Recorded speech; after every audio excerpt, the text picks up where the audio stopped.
lavoro è incentrato maggiormente sul locale, sulla provincia di Vicenza, sull'attività della Corte d'Assise straordinaria, ma in particolare sulla giustizia della liberazione e dopo la liberazione, ma è una resa dei conti istituzionalizzata, perciò tutto quello che accade al di fuori non ne parlo, insomma. I giorni della liberazione sono giorni convulsi e confusi. Sapete benissimo, non è che ci sia un giorno in particolare, la liberazione del territorio vicentino avviene dal 27 aprile al 2 maggio ed è un fronte in movimento perché c'è la ritirata dei tedeschi, l'avanzata degli americani e c'è soprattutto l'insurrezione proclamata dal CLN Alta Italia. Una insurrezione che porta sulle strade una folla di persone. Tutti concordano con il dire, vabbè, mi dice che è scaduta. E tutti concordano col dire che non si erano mai visti tanti partigiani come in quel momento lì. Ci sono i partigiani veri, quelli scesi dalle montagne, i partigiani della città, i partigiani dell'ultima ora, i partigiani fascisti pentiti e quant'altro. L'immagine più a me cara è quella che è appunto tratta dalla penna di Meneghello, quando racconta del corteo dei partigiani nel giorno della liberazione, no? Che si videro sfilare col bracciale tricolore e il parabello le persone più inattese. Bene le osservava stupito. Cosa fanno qui, si domandava, cosa c'entrano? Ad un certo punto arrivò in mezzo agli altri un giovane cattolico di belle speranze, che penso che abbiate riconosciuto tutti, destinato poi a un eccezionale, forse sproporzionato cursus honorum, anche lui col parabello in spalle e la fascia sul braccio. Bene, che aveva lasciato a casa le armi, ma si era compiaciuto di infilarsi il bracciale, restò interdetto. Qui c'è un errore, pensò, se lo porta lui vuol dire senz'altro che non posso portarlo io. Se lo tolse e andò a fare un giretto in gogna. È una bellissima immagine resa da una penna magistrale come quella di Meneghello e che abbraccia una gamma di situazioni veramente assurde. Ad esempio, tanto per fare qui a Vicenza, caserma di San Domenico, ex polizia ausiliaria, ora siamo i giorni subito dopo la liberazione, caserma dei partigiani, arrivano 3 partigiani della 7 comuni d'Asiago per questioni di servizio e vedono che c'è l'ex tenente della GNR Schiavazzi, Alessandro Schiavazzi, che sta dirigendo, sta disarmando i partigiani e dando istruzioni a tutti. I 3 della asiaghesi, inorriditi, lo arrestano subito chiedendogli: ma cosa fai qua? Io sono autorizzato dal capitano Dal Sasso, Giuseppe Dal Sasso, che era il primo comandante delle 7 comuni. Cos'era successo? Che Schiavazzi, che era un membro del tribunale che giudicava appunto i membri dell'esercito repubblicano, che praticamente i renitenti alla leva e quant'altro, alla liberazione aveva chiesto aiuto, sapendo bene di avere qualcosa da nascondere, aveva chiesto a Dal Sasso di nasconderlo e lo aveva nascosto dentro in caserma, mettendolo, arruolandolo fra i partigiani. Se non che lui in realtà era stato anche riconosciuto durante il rastrellamento di Granezza. Rodighiero, che guardava con il binocolo, l'aveva visto fra i rastrellatori che stavano operando. Oppure un altro per darvi il segno del caos di quei giorni sono i fratelli Righetto, che compiono, autori delle famose rapine miliardarie dell'estate del 44, della famosa banda del Polga, di cui 7 vengono uccisi, ammazzati, giustiziati dalla polizia ausiliaria, 1 viene ucciso dai partigiani, 2 trovano rifugio fra i partigiani e i fratelli Righetto vengono condannati a 20 anni. Sono nel carcere di Padova. Padova durante l'insurrezione vengono liberati, partecipano alla liberazione di Padova E quando tornano a Vicenza, il questore Fogliero Foglieri li arresta, interviene il CLN di Padova che li riporta via. Non toccate i Righetto, che sono benemeriti, hanno tanto fatto per la liberazione, per la resistenza. E allora l'ufficio informazioni del CLN di Vicenza si chiede: ma è sufficiente l'attività di collaborazione dal giorno della liberazione ad oggi, cioè una settimana, per cancellare un così grave passato? E così facendo non si infamano i nostri caduti? Non era troppo interessata la collaborazione dei Righetto? Ma è un clima proprio di quei giorni di confusione, di caos, ma soprattutto di un'esigenza di giustizia sommaria, che noi abbiamo sempre questo emblema di Piazzale Loreto, ma in realtà si moltiplica in tutti i paesi, in tutte le città, questo accanirsi contro i fascisti per come dire, è un dolore che nasce da dentro, no? Dalle ferite, dal sangue versato, e si cerca altro sangue. Ci sono elementi alle volte feroci e alle volte di contrappasso. La tosatura delle donne, delle ausiliarie, come aveva fatto vedere prima Andrea. Qui vi faccio vedere, sono due foto credo eccezionali che me le hanno regalate una partigiana di Marottica. Qui c'è solo, è il prima, perché queste scene sono dei rituali che alle volte si svolgono al suono della fisarmonica, sapete. Ecco, qui vedete in mezzo c'è questa signora, non so come indicarvela, quella che ha il cappotto lungo, probabilmente è una gerarca dell'Opera Nazionale Maternità e Infanzia, perché siamo di fronte a questo muro, perciò presuppongo che sia lei, e i due signori alla sinistra, e che è la vostra, no, vostra sì, vostra, beh, insomma, vabbè, avete capito. Adesso vedete il secondo scatto, ecco la raffigurazione. Hanno tagliato i capelli alla signora che li aveva lunghi, poi li hanno ficcati in bocca a lei, che pendono, vedete, a formare questa barba fluente, ma glieli hanno ficcati in bocca, l'ho visto perché col computer ho potuto ingrandire molto, glieli hanno ficcati in bocca anche ai due signori, che sono stati probabilmente rasati e pelati anche loro e messi su questo tavolo a beffeggiare, per essere beffeggiati, no? Quindi questi rituali, mi viene in mente la memoria popolare che tramanda per esempio a Montecchio Precalcino il giro fatto fare a Carponi ai gerarchi del paese intorno, insomma, in questo modo. Oppure sempre, viene in mente, sempre Meneghello, perché per me è come una Bibbia. Lui ricorda la pena a cui venne sottoposto Angelo Berenzi, che era stato il direttore del Popolo Vicentino durante la Repubblica Sociale, e lui racconta che c'era appunto un crocchio di gente stralunata sul cantone di Galla, siamo in centro in Corso Palladio, no? Dalla parte di qua dove c'è il bar. Adesso non so dirvi che negozio ci sia perché non me lo ricordo, ci deve essere un Casanova nei dintorni, e di fronte è Meic, il cantone. Andai a vedere, in mezzo c'era un uomo in ginocchio a cui gli astanti rivolgevano confusi comandi e frasi di scherno. Non veniva percosso e cercava di ubbidire prontamente ai comandi. Accanto aveva un secchio semipieno di acqua sporca e con una spazzola dura strofinava il muro, la parte bassa del muro su cui c'erano delle scritte, evidentemente delle scritte fasciste, no? Non diceva niente, strofinava con impegno, quasi come una forma di triste convinzione. Ecco, quindi questi sono i rituali più o meno dolorosi, perché anche la rasatura dipendeva da come veniva fatta, secondo lo strappo o lo rasato, eccetera, più o meno umilianti a seconda dei casi. Poi c'è anche in quei giorni c'è anche una giustizia istituzionalizzata, esecuzioni sommarie che cercano di lavare con il sangue versato in precedenza. Sono improvvisati tribunali partigiani che comunque sono stati istituiti secondo le norme del Codice Penale di Guerra del 1941.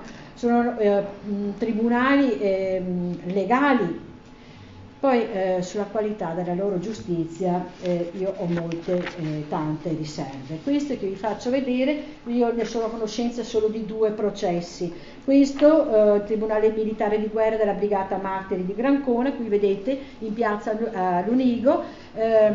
Questo che vedete dovrebbe essere l'avvocato difensore e quello di fianco era l'avvocato, l'accusatore che era Sartori. Il giudice era Bettini, quindi garanzia anche di una certa parvenza di legalità. Viene giudicato Riccardo Agnoletto, soprannominato Ucciaretti. Io ho letto anche le accuse, era accusato di essere a conoscenza del piano per effettuare l'eccidio di Grancona. Non aveva partecipato perché anzi avrebbe compromesso l'eccidio, ma lui era a conoscenza. Poi aveva partecipato al rastrellamento di Bassano del Grappa, di Spiazzo, qualche altro rastrellamento. Le accuse, quello che mi fa un po' più essere scettica è perché le accuse furono soprattutto da parte di un suo cognato e da parte di suoi parenti stretti. E che siccome c'erano anche ben 7 vittime, non so, mi sembra più come una ritorsione familiare, un risolvere problemi familiari che non politici. Nonostante proprio sono stati i suoi familiari che lo hanno affossato e viene fucilato alla mattina alle 9:45 la mattina del 2 maggio del 45. Questa è una terza foto, che sono foto secondo me eccezionali perché le uniche che io sia a conoscenza del nostro territorio. Un altro processo invece che ha veramente tutti i carismi della legalità è quello celebrato dal Comando della Stella. Sì, Valdagno, dal Comando della Stella, in collaborazione o comunque con l'egida del CLN di Valdagno. C'è questo messaggio, questa lettera che manda al CLN, il Comando della Stella, dove dice che saranno passati per le armi i maggiori responsabili dei crimini commessi ai danni dei patrioti, dei partigiani della Stella e dei membri del CLN. E ne elenca 10, da Ponza, Agosti, Tommasi e gli altri. In realtà poi abbiamo un manifesto che viene addirittura appeso, cioè affisso in paese, dove il Comando della Stella rende noto, il 30 aprile, qua siamo 2 giorni prima, rende noto che al campo sportivo di Valdagno sarà fatta giustizia nei confronti di 3 criminali capi responsabili della locale ex Brigata Nera. Infatti verranno giustiziati della lista precedente solamente 2, Tomasi Emilio che era il comandante della Brigata Nera Turcato e Cauvilla Italo, e a cui venne aggiunto uno che è Luigi Andrighetto, che non era compreso nella lista precedente. L'esecuzione ebbe luogo il 30 aprile alle ore 18 e viene invitata tutta la popolazione ad assistere e sarà ben numerosa perché quando il plotone di esecuzione scaricherà le armi ci sarà un boato dello stadio, tanto per dirvi la folla, il ruolo della folla anche in quei giorni. L'assistenza, questa mi preme dirla, sarà l'assistenza spirituale, quella di Don Francesco Regretti, l'arciprete, sacerdote, che nel 1924 a Breganze la spedizione fascista era andata per picchiare Monsignor Arena, non trovandolo si riversò su Don Mistro Rigo e su di lui pestandolo e lasciandolo malconcio, e lui fu uno di quelli che colui che assistette i 3 fucilandi. Ecco, quindi poi c'è un'altra esecuzione, ma questa è fatta per contrappasso, quella di Visonà, dico una solo, i giustiziati della Stella, Maurizio Dallago li calcola in 19, i giustiziati fra la fine di aprile e il 20 di maggio. L'altro giustiziato di cui vi voglio ricordare è il 4 maggio, Visona Giovanni, che è un noto esponente del fascismo di Valdagno, che viene portato alla Valletta Facchini di sinistra, lo stesso luogo dove nel febbraio del 1945 lui, insieme con due ragazzini della classe del 28, Stissi e Pozzan, avevano ucciso e torturato il medico della brigata Gian Dalla Bona, Gian Attilio Dalla Bona. Ecco, quindi abbiamo una situazione veramente pesante, pesantissima di quei giorni. A rendervela, tanto per darvi un'idea, cioè noi pensiamo che il 25 aprile appunto tutto si finisca, non è vero, assolutamente. Abbiamo, cioè i fascisti non si arrendono tutti, neanche i tedeschi tutti nello stesso momento. Qualcuno una volta mi disse: la guerra è come l'incendio di un bosco, sappiamo quando si butta il cerino, ma non sappiamo quando l'incendio terminerà. E in effetti abbiamo 300 fascisti e tedeschi che sono arroccati, sono nascosti sul Pasubio. Sono comandati dal torturatore, il capitano Fiore della Marina militare, della Marina repubblicana, insieme col suo braccio destro Dario Martini, soprannominato Asso di Fiori. Ma abbiamo centinaia di repubblichini, come volete chiamarli, sui Colli Iberici, comandati dal Conte, che è uno dei comandanti dei settori del Grappa, dei brigatisti che parteciparono al Grappa. Ma ce ne sono, per dirvi, da Montagliare a Castelgomberto c'è il brigadiere della polizia ausiliaria Prospero, che opera di notte furti e quant'altro. Ne abbiamo il maggiore Frabotta sui Colli Iberici ancora, quindi siamo quasi contornati da fascisti e tedeschi che si rifugiano sui monti, e che è mia impressione la Corte d'Assise e le autorità giudiziarie dopo, o comunque la questura, dovrà venire ai patti purché scendano dalle montagne per far finire questa guerra. E io ho collegato alcune sentenze molto blande proprio con il fatto che siano tornati giù dai monti. La Corte d'Assise straordinaria di Vicenza viene istituita, ve l'ha già detto da Andrea prima. La nostra, questa di Vicenza, la Corte d'Assise ha emanato 262 sentenze con 495 imputati. Però vi voglio precisare una cosa che mi preme. Il fondo della Corte d'Assise è costruito in parte in archivio del Tribunale di Vicenza e in parte nell'archivio di Stato di Vicenza. Perché questa distinzione? Perché all'archivio di Stato sono finite le sentenze che non hanno avuto processo, cioè voglio dire tutti gli atti archiviati dal pubblico ministero, per vari motivi, per insufficienza di prove, perché il fatto non costituiva reato secondo il giudizio del pubblico ministero, o semplicemente perché questi aveva giudicato non opportuno procedere legalmente per l'inconsistenza dell'accusa, ad esempio questa del centurione Giovanni Martini, il quale non solo era stato fascista per tutto il ventennio, ma addirittura durante la Repubblica Sociale era stato commissario prefettizio di Rossano Veneto, federale del partito sempre a Rossano, e aveva cercato di premere abbastanza con insistenza sui giovani perché si arruolassero nella Repubblica Sociale, a tal punto che i partigiani del Grappa lo rapirono. Durante questo rapimento ci fu una colluttazione a base di pistolettate, lui rimase ferito, fu portato sul Grappa e rimase con i partigiani del Grappa fino durante il rastrellamento, durante il quale fu liberato.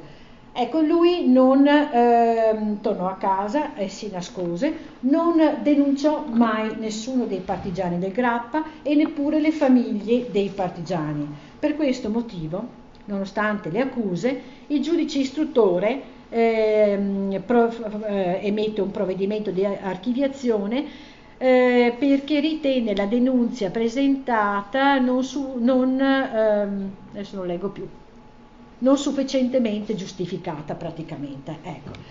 Quello che volevo dirvi è che tutto questo insieme di provvedimenti sono stati archiviati all'epoca.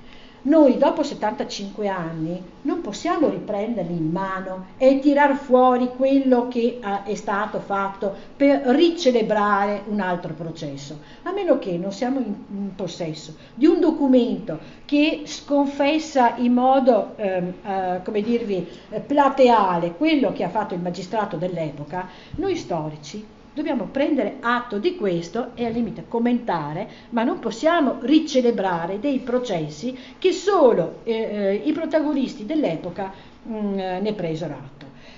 La Corte d'Assise Statale di Vicenza comincia la sua attività a metà giugno, mi pare il 12 giugno, non al Palazzo di Giustizia precedente, perché come vedete fu bombardato il 18 marzo del 45 durante il famoso bombardamento in cui si incendiò tutto il Palazzo della Ragione, Piazza dei Signori. E il processo fu celebrato a Palazzo Bonin Longare a Piazza Castello. L'afflusso di gente fu talmente tanto che dovettero mettere gli altoparlanti collegati con la sala delle udienze dentro il palazzo, perché la piazza era strapiena di folla, di astanti, che per dirvi quanto era grande l'ansia di giustizia da parte di tutti. Fu una cerimonia particolarmente toccante perché rispecchiò un determinato rituale. Libero Giuliolo, il prefetto, era presente con i rappresentanti di tutti i partiti, c'erano i rappresentanti degli alleati con gli interpreti, vari funzionari di pubblica sicurezza, il questore Foglieri. Guido Pisani era il presidente nominato, che poi fu sostituito da Guerrazzi, e in quell'occasione chiamò i 4 giudici popolari, che erano Francesco Molon, Mario Binda, Hermes Farina e Zeffirino Agazzi, in rappresentanza di tutti i partiti politici.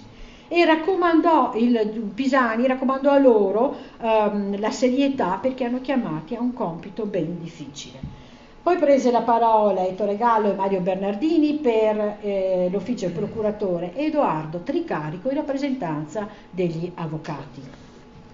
Ecco, il primo processo celebrato fu quello contro Linari e altri 6 coimputati, di cui Giovanni Comparin, Beppino Rizzi, Ferdinando Sartori, Dante Lombardo, Caremo Torre, Semprevivo Contaldi. Non era neanche uno dei processi più terribili, sapete, più cruenti. Era forse quello un po' più famoso per via di Linari, che era conosciuto in tutta Vicenza, ma in realtà non era uno dei processi più pesanti, che ce ne sono stati di ben peggiori, cruenti, da lasciare allibite la corte e infuriare gli astanti. Erano accusati di collaborazionismo e di aver ucciso il partigiano Giacomo Fossamai il 29 novembre del 44 per rappresaglia per l'uccisione del capitano Polga, che era stato ucciso dai partigiani in un agguato su Apriabona. Per vendetta sembra, ma probabilmente anche forse per motivi personali, era stato ucciso il Fossamai all'interno della caserma di San Domenico, dove lui partigiano era stato costretto più o meno a presentarsi. L'attività della Corte era facilitata perché già all'epoca della Repubblica Sociale questo omicidio era stato ritenuto tale, un omicidio, e quindi il procuratore Borelli e il questore dell'epoca avevano fatto effettuare l'autopsia da parte del dottor Potocznik al corpo di Fossamai e avevano già individuato i colpevoli e avevano già chiesto la loro cattura. Quindi era già un compito facilitato, diciamo, ma ci impiegò un bel po', circa più di una settimana, per condannare 3 soprattutto. I 3, cioè Linari, perché era il mandante, e gli altri 2, Sartori e Comparini, che furono riconosciuti colpevoli. 5 minuti? Ah beh.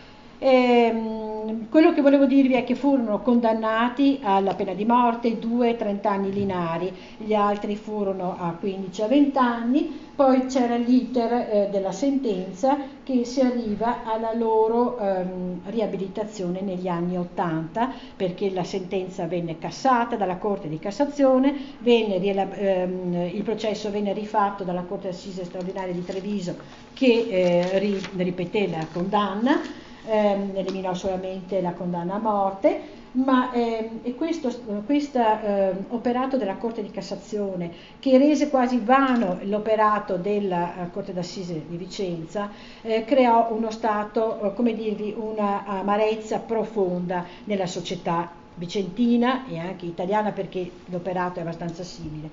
Perché a me piace riprendere questa frase di Beccaria: il far vedere agli uomini che si possono perdonare i delitti e che la pena non è necessaria conseguenza è un fomentare la lusinga dell'impunità, è un far credere che, potendosi perdonare, le condanne non perdonate siano piuttosto violenze della forza che emanazioni della giustizia.